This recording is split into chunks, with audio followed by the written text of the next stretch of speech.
Ndewo ụmụ nwata nwaanyị na ụmụ nwata nwoke, ndị nne na ndị nna, ndị nne ukwu na ndị nna ukwu. Ana m ekene unu. Ndewo nnọọ. Igbo stories with Ngozi. Welcome to Igbo stories with Ngozi. Today I'm reading a story written and illustrated by Petr Horáček. Peter has very kindly not only granted me permission to read his books, but sent me the PDFs of all the books I requested. So Peter, thank you very much for your kindness. I hope you enjoy it. Ngwa ka anyị bido. Let's begin. N'ime ime oke ọhịa, enwere otu agụ na-enweghị ụjọ dị ebe ahụ. Enweghị anụmanụ ọzọ nwere ume ma dị ike ka ọ dị. Otu ụbọchị, ndị dinta batara n'ime oke ọhịa ahụ. Ụmụ anụmanụ niile wee gazoo, naanị agụ ezoghi. Ụmụ anụmanụ ndị ọzọ na-adọ ya aka na ntị na ya ga-azoo. Agụ wee saa, ụjọ anaghị atụ. Abụm anụmanụ nke kachasi ike n'ime oke ọhịa. N'ụbọchị na-esote, ndị dinta hụrụ agụ ahụ. Ha ahụtụbeghi ụdị ihe dị ebube dịka nke a. Ha chere na inwude agụ a ga-eme ha ka ha bụ ndị kachasị ike. Ndị dinta laghachiri n'obodo wee meta Amumatu aghụghọ.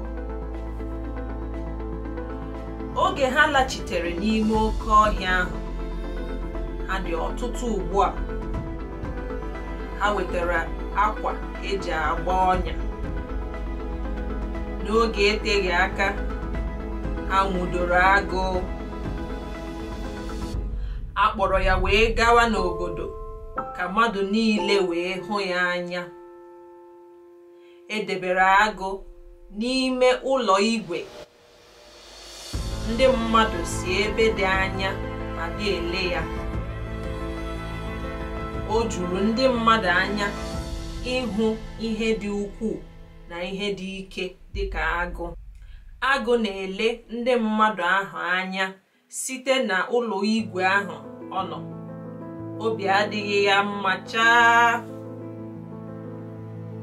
Na nrọ ya, agụ na-agba ọsọ n'ime oke ọhịa. Ugbu a ọ nọzi na mkpọchi. Ọ matara na ike ya enwezikwaghị ihe ọ pụtara. Naanị ihe dị ya n'obi bụ nwere onwe. Agụ na-adịzi oke ike ọgwụgwụ ma obi adịrọ ya mma. Ụfọdụ ndị mmadụ kwụsịrị ịbịa ile ya anya. Ọ na-epezi mpe ụbọchị niile. Mgbe ahụ o wee mee.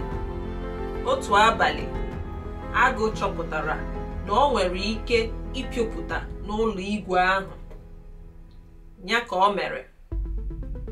Agụ jere ije nwere onwe ya, enweghị onye chọpụtara. N'oge ya, agụ mechakwa buo ibu ma sikwa ike ọzọ. Ọ gbara mbọ ka mmadụ ghara ịhụ ya anya ọzọ. O nweghị ike ichefu na ihe nnweta ya kachasị dị mkpa abụghị ume ya ma ọ bụ ike ya, kama nọọ nwere onwe ya kacha mkpa. Akụkọ nke a abụgo. What new words have we learned? Let's go over it. Jungle, oke ọhịa. Jungle, oke ọhịa. Strength, ume. Strength, ume. Power, ike. Power, ike. Hunter, dinta. Hunter, dinta. Animal, anụmanụ, animal, anụmanụ. Tiger or leopard, agụ, tiger or leopard, agụ. I know a lot of people call lion agụ. That's actually incorrect. Lion is actually ọdụm. That's why you say ọdụm Judah, the lion of Judah. So ọdụm is lion, agụ is leopard or tiger. Catch, nwude, catch, nwude, to catch something. Plan, Amumatu, plan, Amumatu. When people in church say, God has a plan for you, Chineke nwere amụmatụ na ndụ gị. Amụmatụ means plan. Cunning, aghụghọ, cunning, aghụghọ. Trap, ọnya, trap, ọnya. Freedom, nwere onwe, freedom, nwere onwe. Dream, nrọ, dream, nrọ. Forget, ichefu, forget, ichefu. So if you want to say, I will never forget, agaghị m echefu, I will not forget, agaghị m echefu. Possessions, ihe nweta, possessions, ihe nweta, things that I get, things that I acquire.